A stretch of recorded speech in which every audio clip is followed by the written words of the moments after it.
You should push yourself beyond your limits of tolerance in your 20s to find out where it is.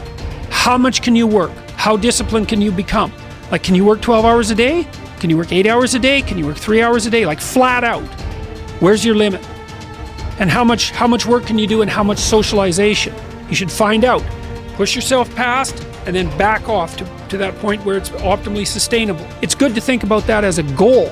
It's like you're trying to discover what your limitations are when you're in your 20s so that you can hit that edge, so that you can sustain yourself across the decades. You don't want to have too much fun, right? Too much fun takes you out. It's not fun being the 40-year-old at the singles bar, precisely.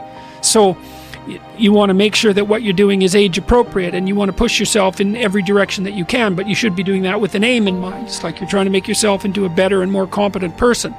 And so some discipline along with the fun is a good idea. People need to know you for one major thing first. He works. He produces. The guy's there every day. The guy's pushing and shoving. Because the truth is, no matter how good your ideas are, how good your art is, or how good your skill set is, if you're not working, man, if you're not vibrating at a frequency that people say, my God, how does that guy do all that? 10x levels, massive action, tremendous work ethic that's just a muscle now, and it's just a discipline in your life, and it's a normal way. You're not going to get in that top 10%. When you're obsessed, people think you're nuts. High performers are obsessed about the topic in which they're trying to learn, master, grow into. And if no one thinks you're crazy, you're not yet operating to the outer limits of your potential. You're not there yet.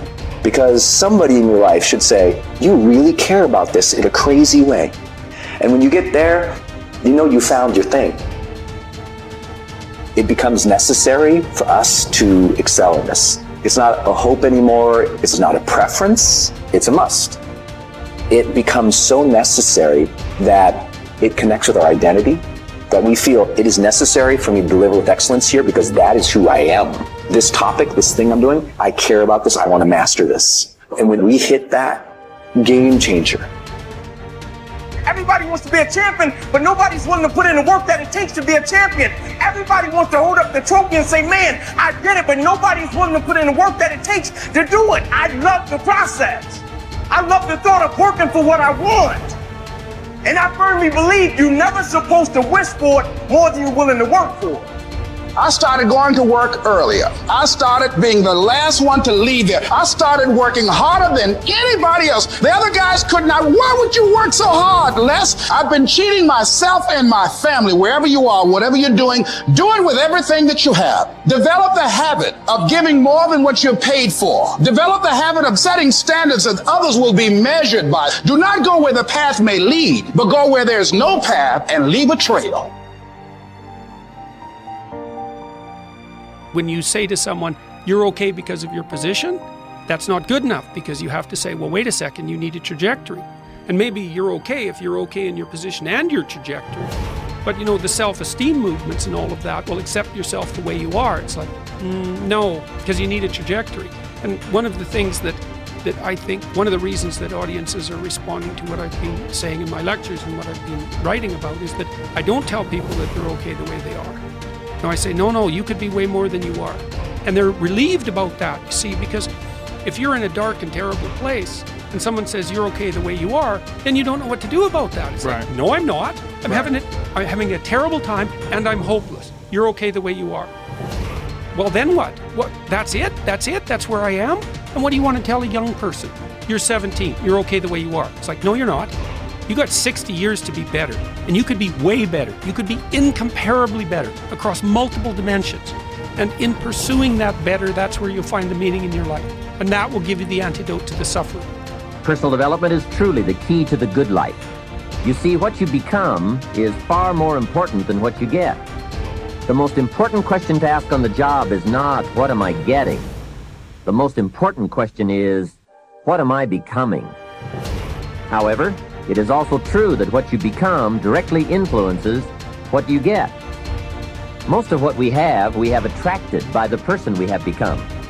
So here's the great challenge of life. You can have more than you've got because you can become more than you are. That is the great focus of attention for life change. Now, on the other side of the coin, it reads, unless you change how you are, you'll always have what you've got.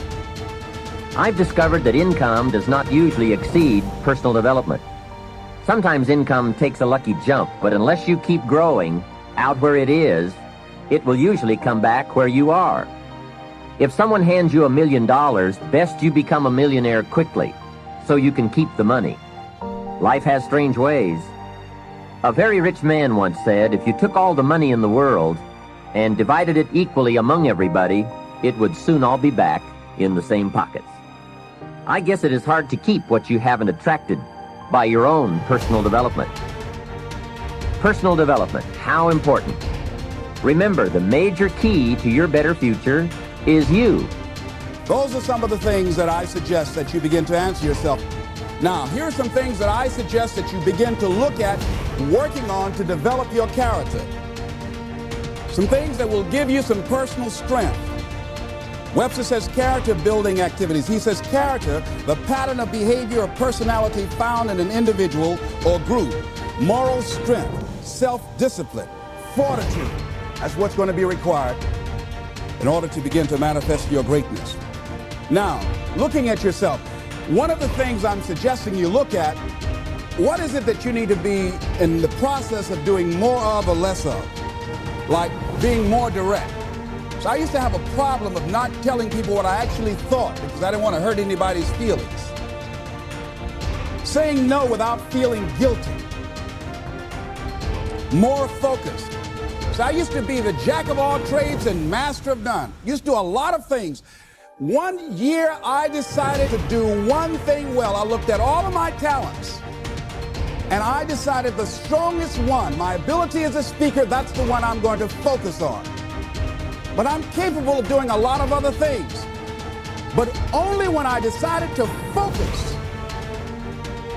that I begin to reap the rewards of my talent. And then after you do that, you can begin to expand and use the other talents that you have. Deciding to keep your word. If you just decide, I'm going to keep my word. If I say something, I'm going to do it regardless. Being more considerate. More trusting, more disciplined, being less fearful, being more adventurous. Find something that you can look at your life that you say, hey, I know I've got a problem in this area, being late. I need to take care of that. Procrastinating, I need to deal with that. Not taking care of business, being seriously not serious. Creating an imbalance in my life where I'm spending more time looking at television or having social fun and not spending enough time working on me. See, most people, ladies and gentlemen, spend more time working on their jobs than they spend working on themselves. They work harder on their jobs than they work on themselves. And whatever we achieve in life, whatever we create, whatever we're able to manifest comes out of the human mind. Now, I want you to think about 5 things that if you had the courage to do them, it will give you a feeling of satisfaction and self-respect. Think of 5 things that if you had the courage to do those things, you would feel a tremendous feeling of satisfaction within and self-respect. Take the time to write those things down, whatever they might be to you. It might be in your personal life. It might be in your friendships, your family relationships, might be in your business. Look at 5 things that if you had the courage to do those things, that you would do those things. A lot of people say, well, I've been like this all my life. I just can't change. This is the way I am. Dr. Harold Griswold, a psychologist and author of Direct Decision Therapy, said something. He says, when someone says, I can't change, some part of them wants to change, but the payoffs for his present behavior are greater than the payoffs for a changed behavior, or his fear of change is too great. Ladies and gentlemen, it takes courage to live your dreams. It takes courage to manifest your greatness. It takes courage to decide to live, to decide to bring out all of your talents and abilities, to decide to stretch out, to decide to take a chance. It takes courage to be happy, just to be you.